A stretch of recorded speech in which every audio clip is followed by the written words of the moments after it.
L'un des principes les plus importants dans le royaume de Dieu est le principe du management, c'est-à-dire de la gestion des ressources. Ce principe est l'un des plus absents dans les églises d'aujourd'hui.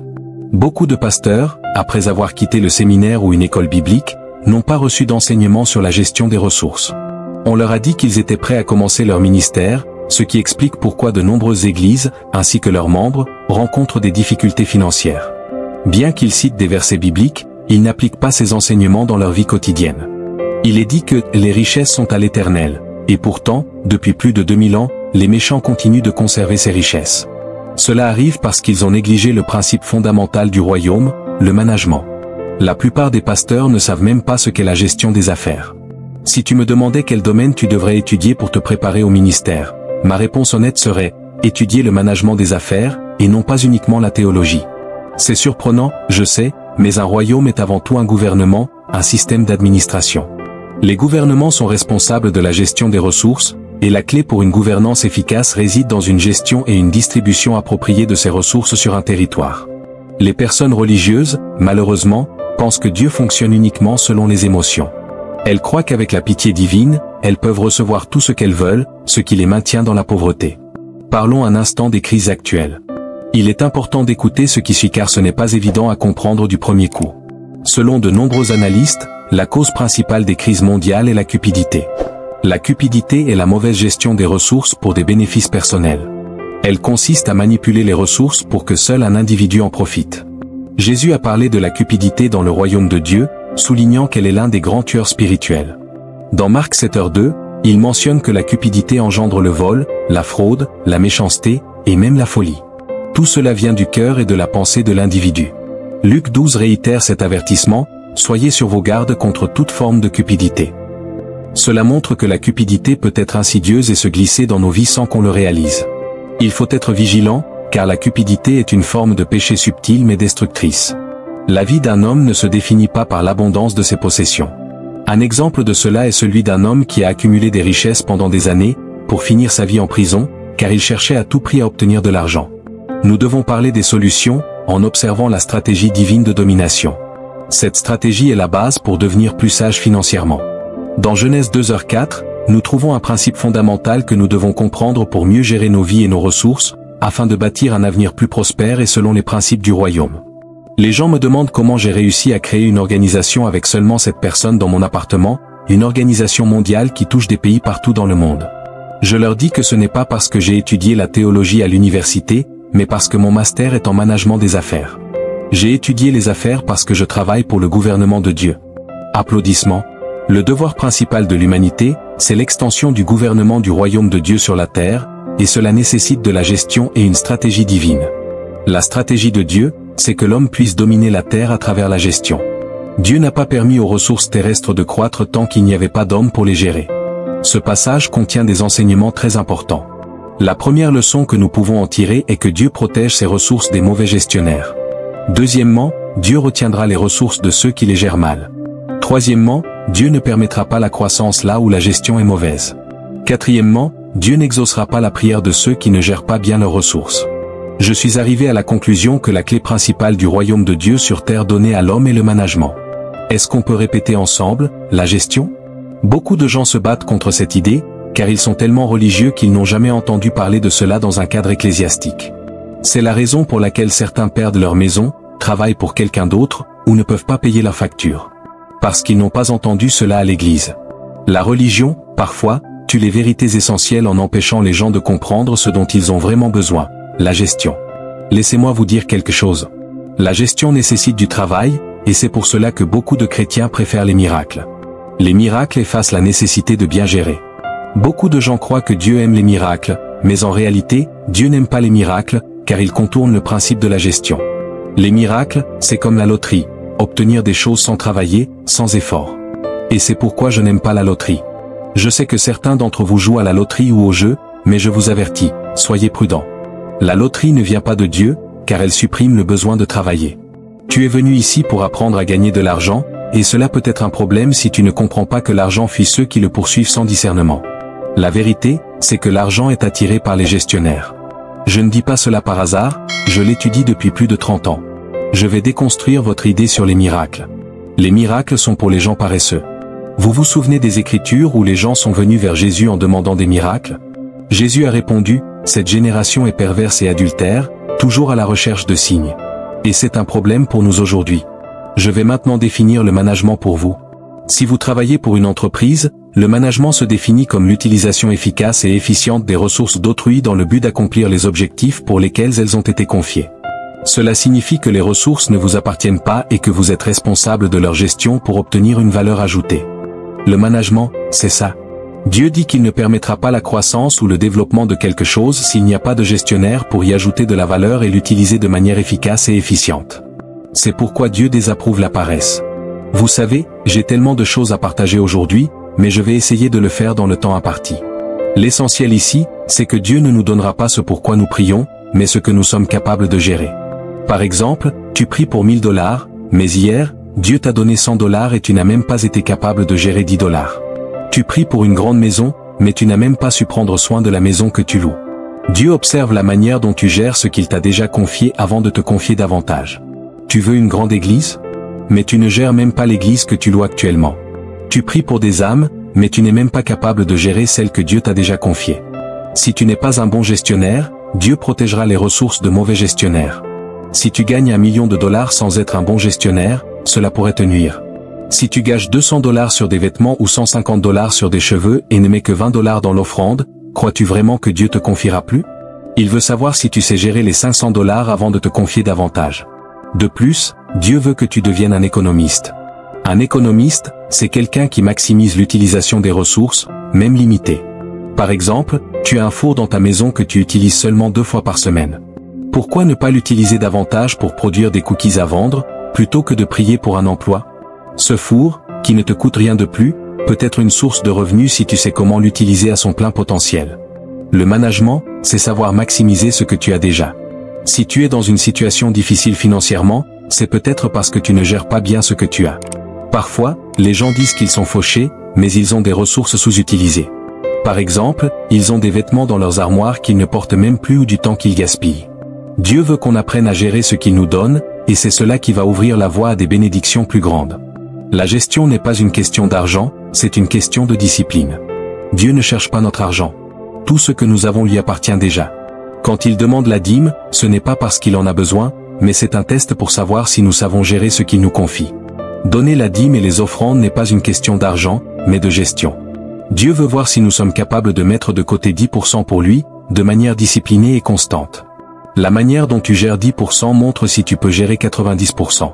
Si tu n'es pas fidèle dans ce domaine, tu perdras aussi les 90% restants. Si tu n'es pas capable de gérer 10% de ton temps pour Dieu, comment peux-tu espérer gérer plus? Par exemple, si tu passes des heures à regarder la télévision au lieu de prier, tu n'utilises pas correctement ton temps. C'est le même principe avec l'argent, Dieu cherche des personnes dignes de confiance, honnêtes, fidèles et diligentes.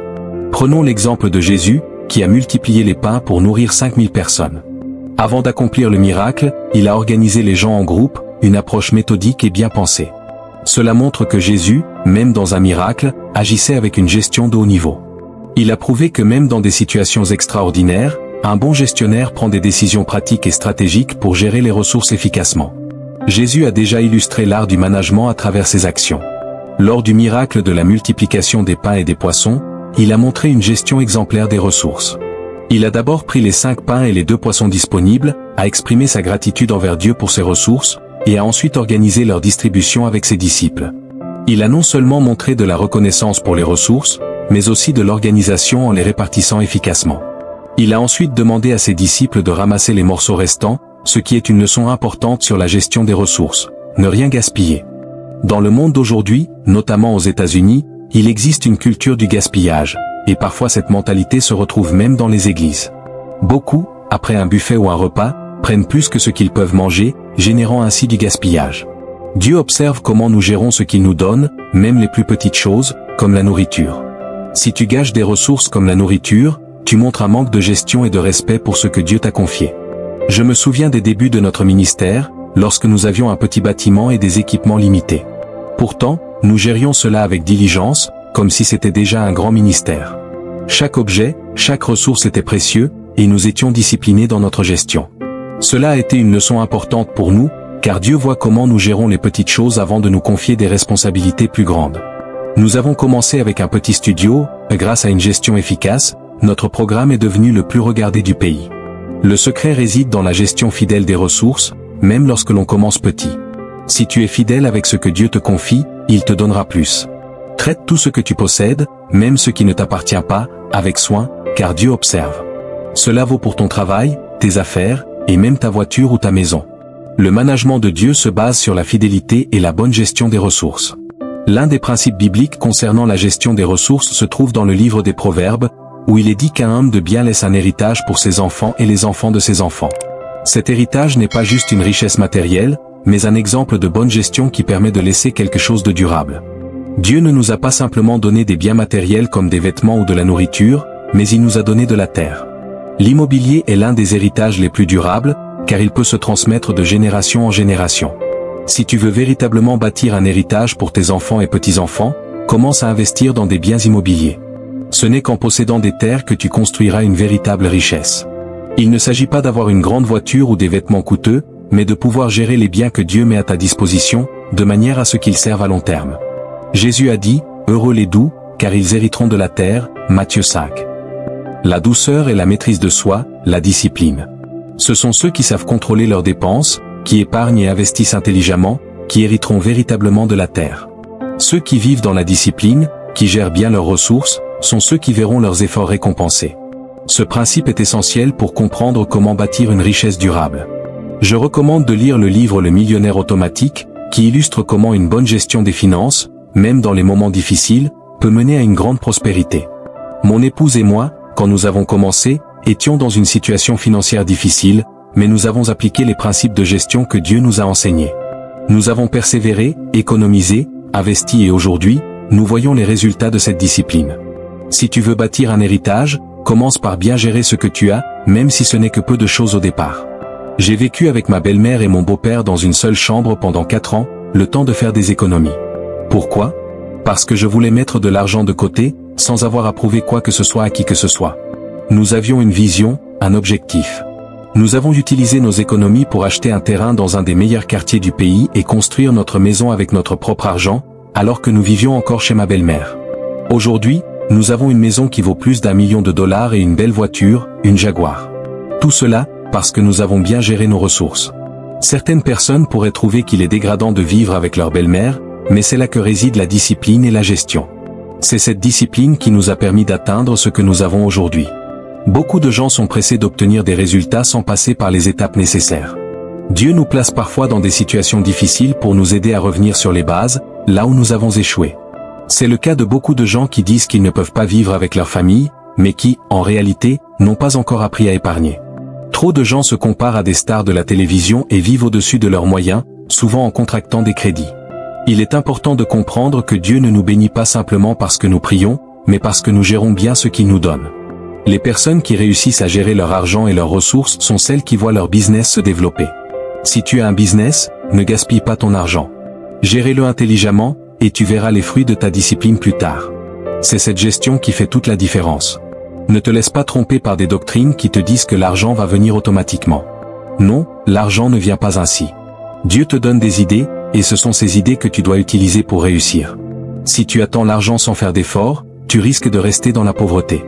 Il est triste de voir des chrétiens se fâcher lorsque l'on leur demande de payer pour un séminaire ou une formation. Si tu n'as pas la valeur pour ce que l'on te donne, tu ne l'apprécieras pas. La vérité est que rien n'est gratuit. Jésus a payé de sa vie pour que l'évangile nous soit accessible, et il nous demande de donner tout de nous-mêmes pour le suivre. Si tu veux réussir, tu dois comprendre la valeur de l'argent et de la gestion. Épargner, investir, et prendre soin de ce que Dieu t'a donné est essentiel pour voir des résultats durables. La Bible nous dit dans Proverbe 13h11 que l'argent mal acquis diminue, mais celui qui amasse petit à petit augmente son bien. Il est donc important d'épargner, même modestement. Par exemple, en économisant $5 par jour, tu peux mettre de côté $60 en un mois, et petit à petit, ces économies peuvent se transformer en un investissement dans un terrain ou un projet. Tout le monde a déjà été millionnaire, à un moment donné, à travers l'argent qui est passé entre ses mains. Si tu prends le temps de calculer, tu verras que l'argent que tu as eu au fil des années pourrait déjà représenter une petite fortune. Il te suffit d'apprendre à gérer tes finances pour voir cette richesse se multiplier. J'espère que cette reformulation du texte est plus fluide et claire tout en conservant l'essentiel de ce que tu voulais transmettre. Si tu calculais combien tu as déjà accumulé, tu réaliserais que tu as été millionnaire à plusieurs reprises. Imagine que tu mettes de côté seulement 5 $ par jour depuis ta naissance, tu serais déjà multimillionnaire à 40 ans. C'est l'équivalent du prix d'un café que tu bois chaque jour, sans penser à épargner. Ainsi, tu dilapides ta richesse, petit à petit, simplement en ne faisant pas attention à tes finances. Comme le dit Proverbe 17, « À quoi sert un salaire entre les mains de l'homme stupide ? Il ne peut ni acheter la sagesse ni la raison. » Il est essentiel de comprendre que tu ne peux pas servir Dieu et l'argent en même temps. La Bible nous dit aussi dans l'Ecclésiaste 5 que celui qui aime l'argent n'a jamais suffisamment d'argent, et que celui qui aime la richesse ne sera jamais satisfait de son revenu. Cela prouve que poursuivre l'argent sans une bonne gestion ne mène à rien de durable. Un verset puissant d'Ecclésiaste 10 affirme que l'argent répond à tout. Cela signifie que l'argent a une réponse à chaque problème de la vie. Si tu rencontres des difficultés dans ta vie, souvent, cela se résume à une mauvaise gestion de l'argent. Parfois, même dans les églises, les problèmes de gestion financière sont la source de la stagnation.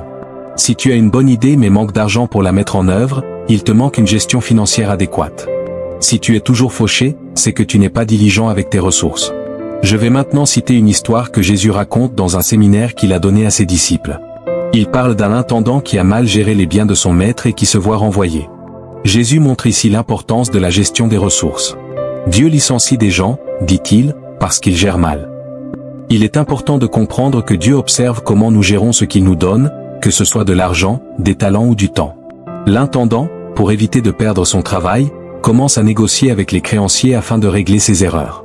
Cela nous montre que la gestion financière n'est pas une option, mais une nécessité. L'argent n'est pas mauvais en soi, mais si tu ne sais pas le gérer, il peut t'échapper. C'est pourquoi Jésus nous invite à être sages dans la gestion de ce qu'il nous donne. Il est essentiel d'apprendre à gérer avec diligence et à être actif dans la gestion de nos affaires pour récolter des fruits durables. Ce n'est pas un séminaire sur l'argent, mais sur la gestion des ressources. L'argent suit les bonnes stratégies de gestion. Comme le montre l'histoire de l'intendant malhonnête, les personnes les plus sages, même dans le monde, comprennent l'importance de gérer efficacement ce qu'elles ont, contrairement aux enfants de Dieu qui, parfois, négligent cette discipline. En résumé, tu ne peux pas continuer à être un mauvais gestionnaire et espérer prospérer. Tu dois apprendre à gérer, épargner et investir correctement tes ressources. C'est cela qui t'ouvrira les portes du succès, pas la recherche frénétique de richesse sans plan. La sagesse est l'élément clé pour réussir. C'est la raison pour laquelle Dieu nous enseigne qu'il est essentiel de rechercher la sagesse dans tout ce que nous entreprenons. La sagesse est plus précieuse que la connaissance, car même si l'on possède des connaissances, elles demeureront inutiles si on ne les applique pas correctement. L'intendant dans cette parabole a enfin compris cela et a mis en pratique ce qu'il savait. À partir de ce moment, il a démontré son habileté. Le passage suivant dit que les enfants de ce monde sont plus habiles que les enfants de la lumière.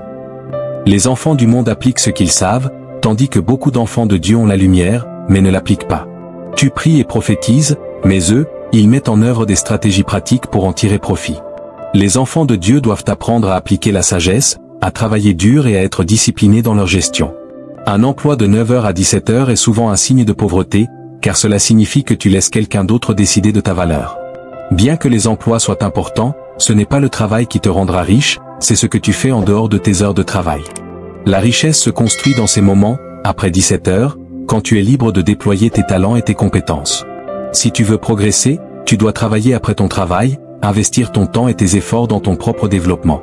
L'année prochaine pourrait être une année de transformation pour toi si tu décides de changer ta maison en un centre de croissance plutôt qu'un lieu de distraction.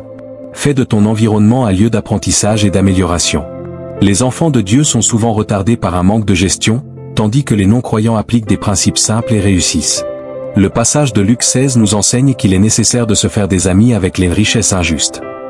Ce verset va à l'encontre de certaines croyances traditionnelles, mais il nous pousse à apprendre des stratégies utilisées par ceux qui réussissent, même s'ils ne partagent pas notre foi. Il est important de comprendre ce que ces personnes font pour acquérir des richesses. Dieu nous conseille d'apprendre de ceux qui réussissent, sans être jaloux, mais en cherchant à comprendre ce qui les amène au succès. Dans ce passage, Jésus souligne aussi que celui qui est fidèle dans les petites choses le sera dans les grandes. Si tu ne sais pas gérer ce que tu as, comment peux-tu espérer gérer davantage? La gestion des petites choses est cruciale.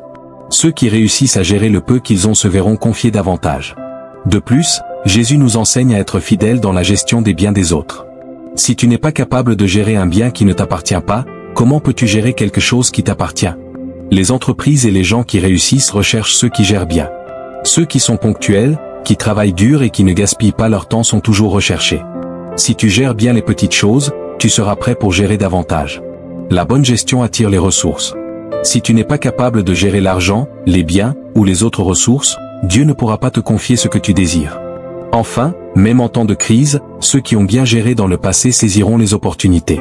Ceux qui ont mis de l'argent de côté et bien géré leurs ressources pourront acheter des maisons et des entreprises à bas prix, là où d'autres seront en difficulté. Les crises ne sont pas seulement des épreuves, mais aussi des opportunités pour ceux qui ont su bien gérer.